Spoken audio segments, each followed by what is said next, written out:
پاکستانیوں کا مذاق اڑایا جا رہا ہے، ان کے اوپر تشدد کر کے، ان کو ڈپورٹ کر کے، اور ان کے ساتھ جو سب سے بڑا ظلم ہو رہا ہے، جب ان کو کسی طریقے سے آفس بلاتے ہیں یا پولیس اسٹیشن بلاتے ہیں، وہیں پہ گرفتار کر لیتے ہیں، ان کا سارا کاروبار ختم، گاڑیاں ان کی ضبط، بینک بیلنس ضبط، جہاں جہاں ان کا سامان پڑا ہے یہ واپس نہیں جا سکتے، وہیں سے ان کو سیدھا ایئرپورٹ پہنچاتے ہیں، اور ٹکٹ بھی پاکستانی خود ارینج کرتا ہے کہ جناب اپنی ٹکٹ منگائیں اور اپنے ملک جائیں۔ اب بار بار میں کہتا رہا ہوں مختلف پروگرامز میں کہ پاکستانیوں، رازق اللہ کی ذات ہے، یہاں سے فوری طور پر موو کریں، کسی اور کنٹری چلے جائیں۔ ناظرین، ایک محتاط اندازے کے مطابق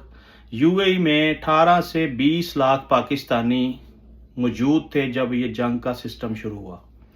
اس وقت تک 1.5-2 لاکھ پاکستانی جو ہیں وہ ملک چھوڑ چکے ہیں یو اے ای۔ اس میں بے شمار لوگ ایسے ہیں، کوئی 2، 2.5، 3 ہزار، جن کو زبردستی ڈپورٹ کیا گیا، اور سب سے پہلے ان لوگوں کو ڈپورٹ کیا گیا جو اہل تشیع تھے۔ یہ باتیں میں نے سب سے پہلے یوٹیوب پہ کی تھیں کہ اہل تشیعوں کو نام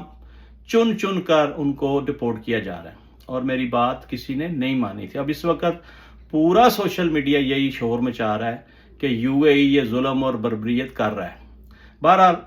پاکستان کی جو حکومت ہے اس کو اس وقت فوری طور پر سٹینڈ لینا پڑے گا،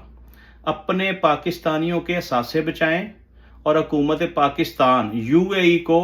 ایک بڑی دھمکی لگائے کہ اگر ہمارے لوگوں کے ساتھ آپ نے یہ زور زبردستی اور ڈپورٹ والا سلسلہ بند نہ کیا تو پھر ہم برا پیش آئیں گے، کیونکہ پاکستانیوں کا